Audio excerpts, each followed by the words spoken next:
రోజున రాష్ట్రంలో ఉన్నటువంటి పరిస్థితి, ఈరోజు ఏంటి సిచ్యువేషన్ రాష్ట్రంలో అంటే, ఒకవైపున పిహెచ్సి డాక్టర్లు సమ్మె చేస్తూ ఉన్నారు, నెట్వర్క్ హాస్పిటల్స్ సమ్మె చేస్తూ ఉన్నాయి,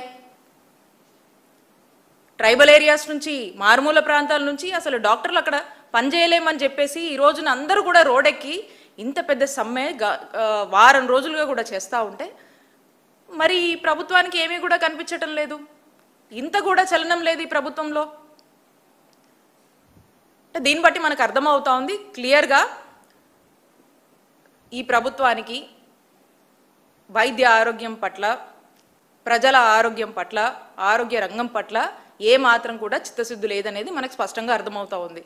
ఇప్పుడు వరకు హాస్పిటల్ చూస్తూ ఉన్నాము, అసలు కొత్త కేసులు చూడట్లేదు, సరే కనీసం ఆ ఫాలోఅప్లో ఉన్నటువంటి కేసెస్ని కూడా ఏ మాత్రం కూడా పట్టించుకోవట్లా. ఇక ఏ యాక్సిడెంట్ అయ్యో లేకపోతే ఇంకేదైనా రోగం వచ్చో లేకపోతే ఏదైనా ఇబ్బంది వచ్చిందనుకో, ఈరోజు పేద ప్రజలు కావచ్చు, మధ్యతరగతి వాళ్ళు కావచ్చు, ఎవరైనా కూడా ఇక వాళ్ళ కర్మకు వాళ్ళు ఉండిపోవడం తప్పితే ఈ రోజున ప్రభుత్వం ఏది బాధ్యత తీసుకోవట్లేదు. టోటల్గా వైద్య ఆరోగ్య రంగం చేతులు ఎత్తేసిందనే మనం మాట్లాడుకోవాల్సినటువంటి పరిస్థితి.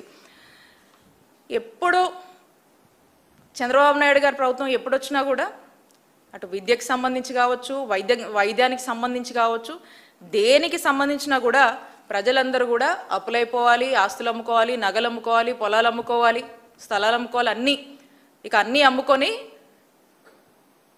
వాళ్ళ కర్మకు ఇక వాళ్ళు మిగిలిపోవాల్సినటువంటి పరిస్థితి. ఇప్పుడు రాష్ట్ర ప్రజలందరూ కూడా అనుకుంటా ఉన్నారు,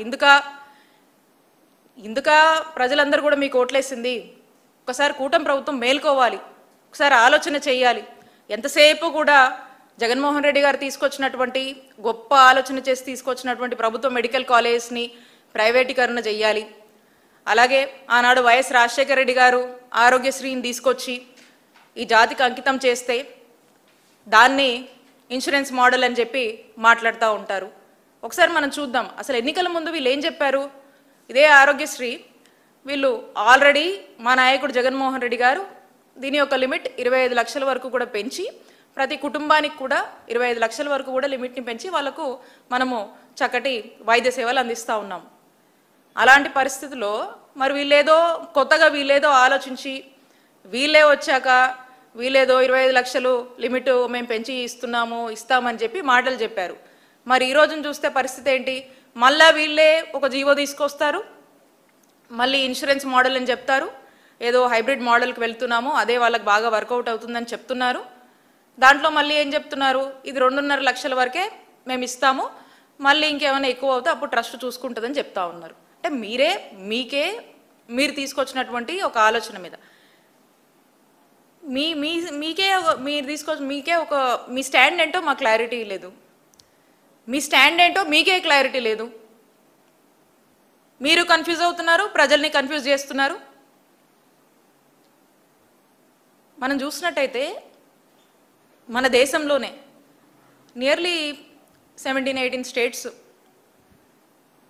ఈ ఇన్సూరెన్స్ మోడల్ అని ఈ రకరకాల అందుబాటులో ఉండేటువంటి ఈ హైబ్రిడ్ పద్ధతుల్ని ఎక్స్ప్లోర్ చేసి ఇది వర్కౌట్ కాదు, ఈ ఇన్సూరెన్స్ మోడల్ కావచ్చు, హైబ్రిడ్ మోడల్ కావచ్చు, ఇది ఫెయిల్యూర్ మోడల్, దీనివల్ల ప్రజలు ఇబ్బంది పడుతున్నారు, దానివల్ల ఆ ప్రభుత్వానికే ప్రమాదం వస్తుంది, ఆ గవర్నెన్స్కే ప్రమాదం వస్తుంది అని భావించి వదిలేశారు. ఆ మాడ్యూల్స్ని ఎంకరేజ్ చేయట్లేదు.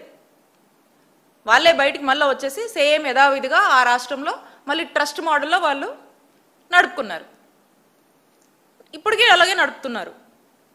మరి ఇక్కడ ఈ రాష్ట్రంలో ఆనాడు రాజశేఖర రెడ్డి గారు ఒక గొప్ప ఆలోచన చేసి తీసుకొచ్చినటువంటి ఈ ఆరోగ్యశ్రీని ఈరోజు ఇంత దేశంలో అన్ని రాష్ట్రాలకు ఆదర్శంగా ఉండి వాళ్ళు నడుపుతూ ఉంటే మరి ఈ రోజున ఇక్కడ పుట్టినటువంటి ఈ ఆరోగ్యశ్రీని వీళ్ళు చంపాలని ప్రయత్నం చేస్తూ ఉన్నారు.